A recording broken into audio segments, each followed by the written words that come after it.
जोधपुर के सरदार शहर में गहलोत ने गजेंद्र शेखावत पर फिर से ऐसा बयान दिया कि जुबानी जंग शुरू हो गई। इस विवाद के बीच गहलोत ने एक बार फिर शेखावत पर संजीवनी घोटाले वाला बाण अपने तरकस से छोड़ दिया है। उन्होंने कहा कि संजीवनी घोटाला मैं चाहूंगा वो यहाँ आकर भी देखे, उनको चाहिए वो आगे आए, हम लोग आपस में बात करें।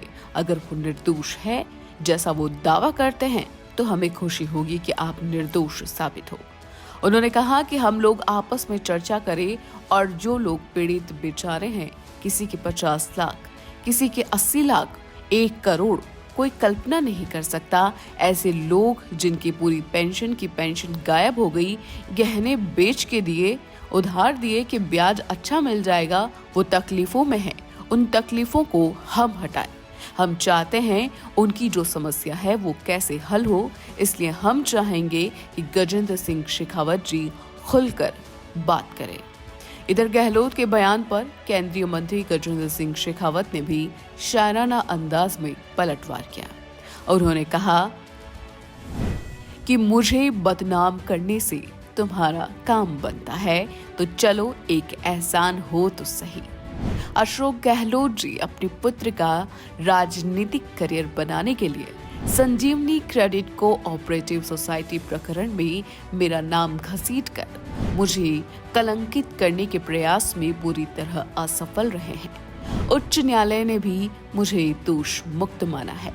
गहलोत जी स्वयं भली भांति जानते थे कि मैं निर्दोष हूँ। मेरा एकमात्र दोष ये है कि मेरे परिश्रम और जोधपुर वासियों के मुझसे अपार स्नेह से न केवल उनके पुत्र बल्कि स्वयं उनकी राजनीति पर भी गंभीर प्रश्न चिन्ह खड़ा हो गया है।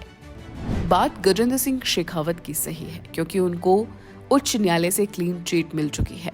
ऐसे में गहलोत का उनके साथ संजीवनी घोटाले को जोड़ना न सिर्फ गजेंद्र शेखावत का अपमान है, साथ ही कोर्ट का भी अपमान है। साथ ही ये भी सच है कि गजेंद्र सिंह शेखावत जोधपुर से अशोक गहलोत के बेटे वैभव गहलोत को लोकसभा चुनाव में हरा चुके हैं। हालात ये हो गए कि विधानसभा चुनाव में वैभव को जालोर आना पड़ा, लेकिन यहाँ से भी गहलोत उनको जिता नहीं पाए। वर्तमान हालात ये है कि वैभव का भविष्य क्या होगा, गहलोत इसी में फंसे हुए हैं। लेकिन दूसरी तरफ ये भी सच है कि संजीवनी घोटाले ने हजारों लोगों के सपनों को मार दिया। इसलिए आपको ये भी जानना चाहिए कि संजीवनी घोटाला क्या है, जिसको गहलोत अपनी सियासी जीवन को डूबने से रोकने के लिए संजीवनी बूटी की तरह इस्तेमाल कर रहे हैं। अब आपको बताते हैं कि संजीवनी घोटाला कैसे हुआ करोड़ों का संजीवनी घोटाला। 2008 में राजस्थान सोसाइटी एक्ट के तहत संजीवनी क्रेडिट कोऑपरेटिव सोसाइटी को रजिस्टर्ड करवाया गया। 2010 में ये society multi state cooperative society में बदल गई। इसका लाइसेंस केंद्र से मिला। इसमें निवेश करने वालों को अच्छे रिटर्न के साथ विदेश की यात्रा, गोल्ड व सिल्वर कॉइन आदि गिफ्ट का प्रलोभन दिया गया। निवेश करके उन्हें ही एजेंट बनाकर उनके अंडर में निवेश करने वालों का कमीशन उन्हें दिया जाता। इस तरह संजीवनी क्रेडिट कोऑपरेटिव सोसाइटी की चेन बनती गई और लोग इसमें फंसते चले गए। प्रलोभन के चलते करीब 1.5 लाख से अधिक लोगों ने 950 करोड़ रुपए का निवेश कर दिया। सोसाइटी ने निवेशकों के पैसों को गलत तरीके से लोन पर दिया। इसका ब्याज भी निवेशकों को नहीं मिला।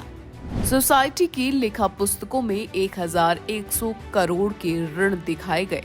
इनमें से अधिकतर बोगस ग्राहक है। एसओजी ने घोटाले के मास्टरमाइंड और सोसाइटी के पहले मैनेजिंग डायरेक्टर विक्रम सिंह को गिरफ्तार किया है। करीब 1.5 लाख निवेशकों से 950 करोड़ की ठगी की गई। बाड़मेर से शुरू हुई इस सोसाइटी की 237 शाखाएं खोली गई। इनमें से राजस्थान में 211 एवं गुजरात में 26 शाखाएं हैं। देखते ही देखते कई ब्रांच खोलकर फर्जी कंपनियों को लोन बांटे गए।